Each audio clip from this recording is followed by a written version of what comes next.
Hello, friends. Today we're diving into the habits that separate ordinary lives from extraordinary ones.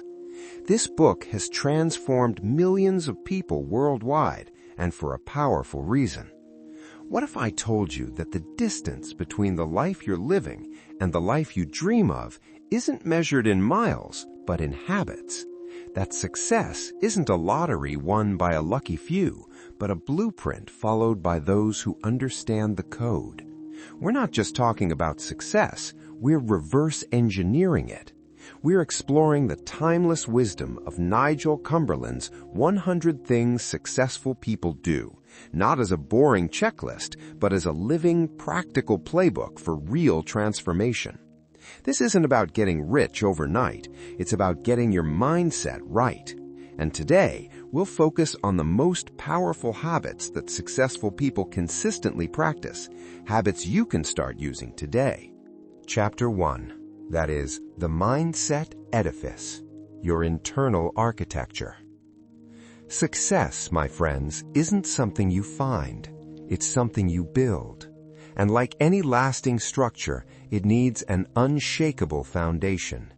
This is where most dreams crumble, not from external storms, but from internal cracks.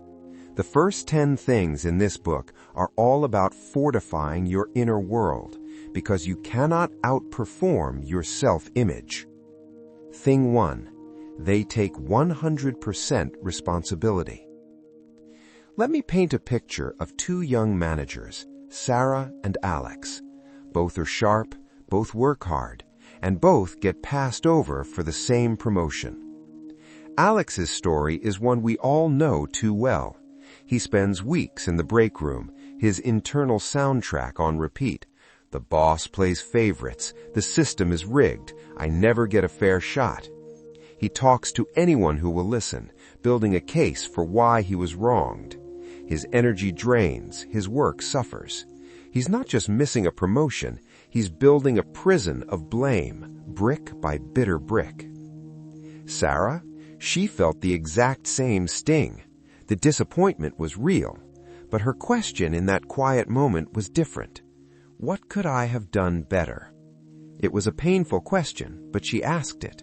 She requested a meeting with her boss for feedback. She learned her financial presentation skills were seen as weak under pressure. So she didn't complain. She signed up for a public speaking and finance course at night. She volunteered to lead the next quarterly review, the very thing that scared her. She didn't control the decision, but she took 100% responsibility for her response. Where do you think Sarah was in 12 months? She wasn't just ready for the next promotion, she was undeniable. Successful people own their weather. The economy, traffic, a difficult childhood, a tough boss, these are the conditions. Your reactions, your efforts, your daily choices, that's your response. The moment you say, this is my doing, my fault, my credit, my lesson, is the moment you seize the controls of your life. Thing 22. They protect their dreams. Imagine you have a precious, fragile seedling, the very first sprout of a giant sequoia. Would you plant it in the middle of a busy highway? Of course not. You'd find fertile soil, shelter it from harsh winds, give it sunlight and water. Yet we do this with our dreams every single day. We share our budding business idea with a cynical uncle who immediately lists 50 reasons it will fail. We mention our goal to run a marathon to a coworker who jokes, "Good luck with that, my knees gave up years ago." We expose our most tender hopes to the frost of other people's fear, doubt, and indifference. Successful people are gardeners of their ambition. They understand the idea stage is sacred and vulnerable. They are strategic about their ecosystem. They don't seek validation from the cheap seats. Instead, they consciously build their tribe. The champions, the friends who will cheer unconditionally. Share your early excitement here. The mentors, those who have wisdom and will ask the tough, constructive questions. Share when you have a draft plan. The peers or allies, those on similar paths, share for mutual support and accountability. The crowd, everyone else, share only when your dream is strong enough, its roots deep enough to withstand any weather. Guard your vision like the sacred fire it is. Learn to say, I'm working on something I'm excited about, but it's too early to share details. Feed your dream with faith, research, and action, not with the doubt of those who have already given up on their own. Chapter 2. The Daily Disciplines, the Compound Interest of Action. The grand vision lives in the mundane minutes. The someday dream is built on 1,000 today actions. This is the engine room. This is where the magic, the boring, relentless, glorious magic, actually happens. Thing 8. They have a morning ritual. Before the world can shout its demands, successful people claim the first hour for themselves. Let's be clear, this is not about waking up at 4 a.m. if that makes you miserable. It's about intentionality. It's creating a buffer zone between waking and reacting. Think of your mind first thing in the morning like a blank computer screen. If you immediately check email and social media, you are letting the world install its chaotic, urgent software onto your fresh system. A ritual is you writing your own operating system for the day. For one person, it's 20 minutes of meditation, a green smoothie, and reviewing their top 3 goals. For another, it's a brisk walk with the dog, listening to an inspiring audiobook, and writing 3 things they're grateful for. The specific content matters far less than the consistency. This ritual is your quiet declaration, today I am in command. It sets the tone, builds positive momentum, and installs a sense of agency. It ensures that even if the day explodes into chaos by 9 a.m., you've already won a personal victory. You started as the author of your day, not just a character in it. Thing 47. They eat the frog. Mark Twain once said that if you have to eat a live frog, do it first thing in the morning, and nothing worse will happen to you all day. Your frog is your biggest, most important, and often most dreaded task, the one that if you completed it would fundamentally change your day for the better. The average mind, faced with a frog, becomes a master of procrastination. It will reorganize a bookshelf, answer every low-priority email, suddenly decide the kitchen floor needs a deep scrub, anything to avoid that one big thing. Successful people, however, understand the tyranny of the undone frog. It sits on your mental to-do list, draining your willpower, casting a shadow of anxiety over everything else you do. It creates psychic weight. So they do it. First, they schedule their first 90-minute block of the day for the frog only. They turn off notifications, close all other tabs, and commit. The relief, the clarity, and the surge of confidence upon completion is immense. A massive hit of dopamine, the accomplishment neurotransmitter, floods your system. The rest of the day feels like a downhill coast because you've already climbed the biggest hill. Thing 71. They know when to stop. Here's a counterintuitive truth the grind culture doesn't want you to know. Relentless grinding is not the path to lasting success. It's the path to burnout, resentment, and diminished returns. The most successful people are not machines. They are rhythmic. They have an off switch. They understand the concept of strategic renewal. A true break is not scrolling social media on the couch. That's simply switching from one cognitive task to another. A true break is a complete mental disengagement. A hike in nature where your only task is to breathe and notice the trees. Playing with your kids with your phone in another room. Losing yourself in a hobby that requires your hands, not your problem-solving brain. This isn't laziness, it's high-performance maintenance. It's in these moments of quiet that your subconscious mind connects dots, creativity sparks, and your nervous system downshifts from fight or flight to rest and digest. You return to your work not depleted, but recharged, with perspective and often the solution you'd been straining to find. Chapter 3. The Relationship Code. Your network is your net worth. No one builds a meaningful life alone. Success is a team sport, and the quality of your relationships is the playing field.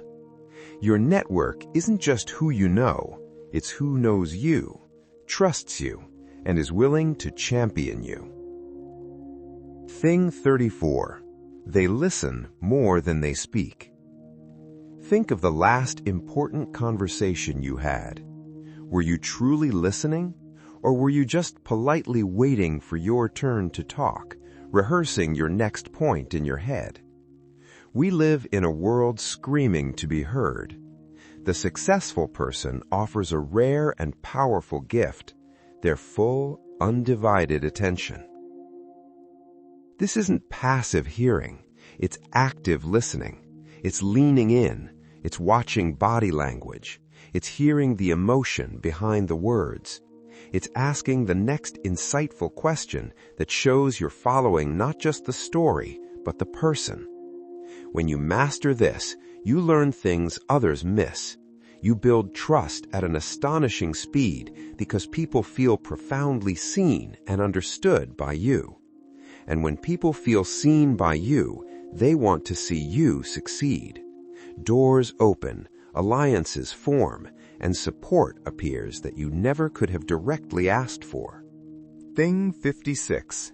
They give before they ask. The universe may operate on reciprocity, but successful people don't keep a ledger. They lead with generosity. Not the transactional, I'll do this for you so you owe me kind. The genuine, how can I add value to your world kind. This could be connecting a contact with a potential client they benefit from, sending a helpful article or book to someone with a note, saw this and thought of you, offering sincere public praise for someone's work, or simply spending time to mentor someone with no expectation of return. This builds a reservoir of goodwill. It makes you a node of value in your network, not just a node of need. So when the day comes that you do need an introduction, advice, or support, you're not making a desperate withdrawal from an empty account. You're simply drawing from the abundance you've already created in the ecosystem around you. Thing 39. They nurture their inner circle. Your network is wide, but your inner circle is deep. These are the 3 to 5 people who form your psychological immune system. They are your sanctuary. Successful people invest fiercely in these relationships. They schedule sacred, device-free time. They show up in crises. They celebrate the big wins. They are vulnerable, sharing fears and failures, not just curated highlights. They understand that these relationships are the bedrock of their resilience and joy, and they tend to them with intention. Let's pause here for a moment. How are you feeling? Inspired? Overwhelmed? Maybe a bit of both. That's completely normal. You're seeing the full scope of the blueprint. Remember, we're not trying to install 100 new habits tomorrow.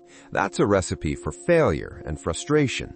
We're looking for the one keystone habit that when pulled will make the others easier. The one lever that will move everything else in your life. Chapter 4. That is, the resilience engine. Turning setbacks into setups. The path to anything worthwhile is never a straight, smooth line. It's a zigzag, a series of advances and corrections. What separates those who arrive from those who quit is not the absence of failure, but their relationship with it. Resilience isn't about being unbreakable. It's about how you put yourself back together, stronger at the broken places. Thing 12. They reframe failure. Thomas Edison didn't fail 1,000 times while inventing the light bulb. He famously said, "I have not failed. I've just found 10,000 ways that won't work." That is the ultimate reframe. Failure is not an indictment of your worth or your dream. It's data. It's feedback from reality. The successful person conducts a post-mortem without the mortem, without the death of their spirit. They ask coldly and clearly, what worked, what didn't, what did I learn? They extract the lesson, thank the experience for its brutal honesty, and adjust their approach. They see failure as a tuition fee paid to the University of Life. It's not fun to pay, but the education is priceless. Thing 64. They maintain perspective. When you're in the middle of a crisis, a lost client, a project rejection, a personal conflict, it feels like the whole world is ending. Successful people have a mental tool for this. They ask the 5-year question. Will this matter in 5 years? Most of the time, the answer is no. This doesn't mean the pain isn't real now, but it shrinks the problem down to its true size. It prevents you from catastrophizing, from turning a setback into an identity. It allows you to respond to the event with proportion, rather than reacting from a place of overwhelmed emotion. Chapter 5, that is, the legacy lens, playing the long game. Finally, we arrive at the most profound layer. True success is measured not in quarterly reports, but in decades. Not just in what you acquired, but in what you built that outlasts you. This is about shifting from success to significance. Thing 95. They define success for themselves. This might be the most important thing on this entire list. From the moment we're conscious, society hands us a ready-made scorecard.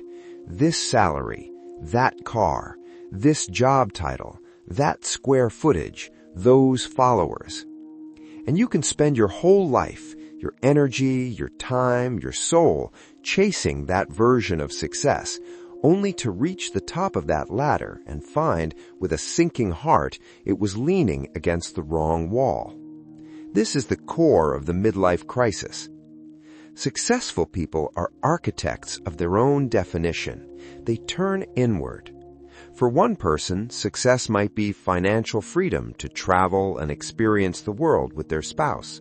For another, it's building a business that employs 50 people in their hometown and treats them like family. For another, it's having the time and presence to be there for every school play and soccer game.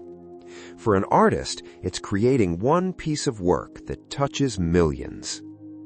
Get brutally honest with yourself.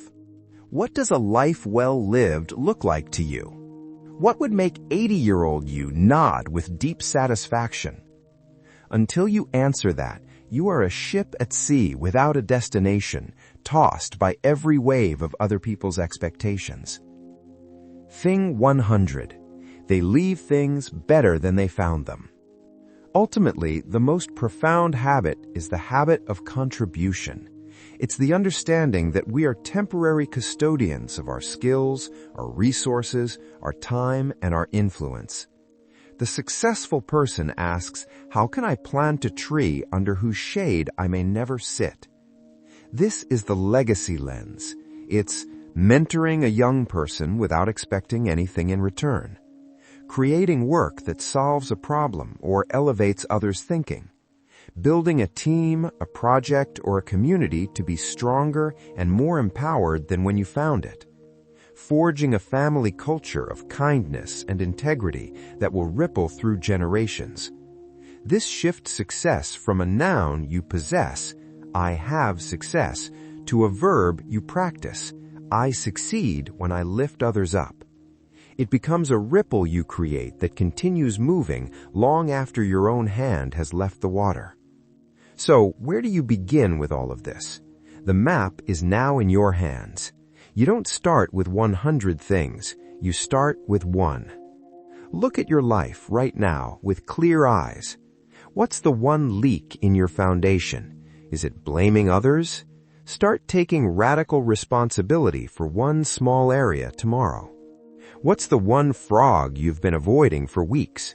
Commit to eating it first thing tomorrow morning. What's one relationship you can deepen by truly listening this week? Who can you add value to with zero expectation in the next 48 hours? Pick one, just one. Master it. Let it become so ingrained it's part of your bones. Let it change the trajectory of your days. Then, and only then, look for the next brick to lay. These 100 things are not a to-do list. They are a blueprint for a different version of you. A you that is proactive, not reactive. A you that builds daily, loves generously, fails forward, and plays the long game. A you who owns your weather, protects your dreams, and plants trees for a future you may not see. The world needs that version of you. Your family needs that version of you. You need that version of you. It's all possible.